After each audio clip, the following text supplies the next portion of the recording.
ये कहानी एक गरीब परिवार की है, जहाँ रामू और उसकी पत्नी एक साथ रहते थे। रामू दिन रात मेहनत करता, फिर भी एक वक्त का ही खाना मिल पाता था। क्या करूं भाग्यवान, दिन रात मेहनत करता हूं फिर भी 2 वक्त का खाना इकट्ठा नहीं कर पाता हूं। क्या करूं, इस बार ज्यादा मेहनत करूंगा ताकि ज्यादा फसल हो। कोई बात नहीं जी, इस बार अच्छी बारिश हुई है। ऐसी ही बारिश होती रही तो हमारी फसल अच्छी होगी।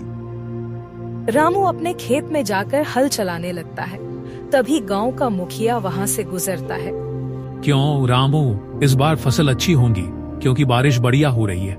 हाँ मुखिया जी, भगवान ने चाहा तो इस बार फसल अच्छी होगी और इस बार फसल बेचकर आपका कर्ज चुका देंगे। रामू पहले से ही मुखिया से कुछ कर्ज ले रखा था, जमीन खरीदने के लिए, और रामू का ब्याज दिन ब दिन बढ़ता जा रहा था। इसीलिए मुखिया की नजर अब रामू की उपजाऊ जमीन पर थी।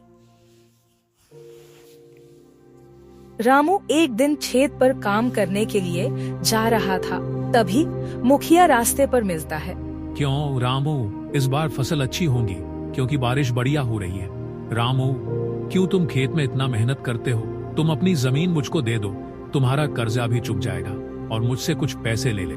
नहीं मुखिया जी, मैं इसको बेच दूंगा तो क्या करूंगा, मुझे खेती करने के अलावा कुछ नहीं आता। मैं आपका पैसा ब्याज सहित चुका दूंगा इस बार फसल बेच करके।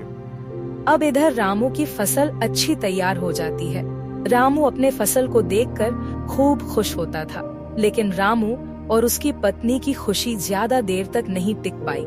अचानक मौसम खराब होता है और तूफान आ जाता है, जिससे सारी फसल बर्बाद हो गई। तूफान बंद होने के बाद रामू अपनी पत्नी से, इस बार सोचा था कि फसल अच्छी होगी तो फसल बेचकर मुखिया जी का सारा पैसा चुका दूंगा, अब तो मैं बर्बाद हो गया।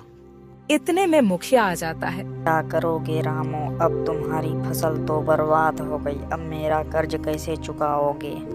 मुखिया जी, कुछ दिन के लिए और टाइम दे दीजिए, मैं आपका कर्जा ब्याज सहित चुका दूंगा। नहीं रामू, अब मेरे पैसे तुम्हें लौटाने पड़ेंगे। अब मैं और नहीं रुक सकता। या तो मेरा पैसा दो, नहीं तो अपनी जमीन मुझे दे दो। रामू बेचारा अब क्या करता। मजबूरी में उसे ना चाहते हुए भी अपनी जमीन मुखिया के हाथों बेच देता है और कुछ पैसे लेकर अपने घर की ओर चल देता है। क्या जी, अब क्या करोगे?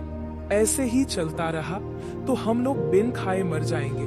क्यों ना आप सब्जी बेचने का धंधा शुरू कर दें, जिससे थोड़ा बहुत पैसा भी मिलने लगेगा और हमारा भी पेट चलने लगेगा। ठीक कहती हो, अब कुछ न कुछ तो करना ही पड़ेगा। अब रामू दूसरे दिन से सब्जी बेचने का धंधा शुरू कर देता है। धीरे धीरे वह अपना ठेला पर रखकर दूसरे गांव भी सब्जी बेचने जाने लगता है, और कुछ दिन तक तो उसका धंधा उतना नहीं चल पाता था। फिर धीरे धीरे उसका धंधा चल पड़ता है। देखो भाग्यवान, तुम्हारा ये आइडिया काम कर गया, आज सारी सब्जी बिक गई। कल से अब और ज्यादा सब्जी लेकर चाहिए, जिससे ज्यादा मुनाफा हो और हम जल्दी अमीर हो जाएं।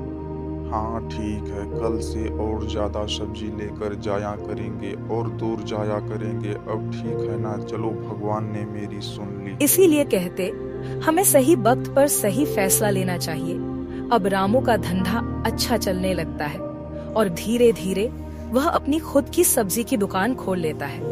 अब रामू बड़ा व्यापारी बन जाता है। देखो भाग्यवान, मैं मुखिया के यहाँ जा रहा हूँ, शायद वो मेरी जमीन वापस कर दें। अब रामू मुखिया के घर की ओर चल देता है। मुखिया जी, आप मुझसे दोगुना पैसे ले लीजिए पर मेरी जमीन वापस कर दीजिए। रामू, अब तो तुम बड़े आदमी हो गए हो। जितनी चाहे उतनी जमीन ले लो। फिर तुम्हें वही जमीन क्यों चाहिए? नहीं मुखिया जी, आप मुझे वही जमीन वापस कर दीजिए, मेरा उससे लगाव हो गया था। आप मुझसे जितना चाहे उतना पैसा ले लीजिए। मुखिया मान जाता है और रामू की जमीन वापस कर देता है। अब रामू अपना जमीन पाकर खूब खुश होता है। रामू और उसकी पत्नी अच्छे से अपना जीवन व्यतीत करते हैं।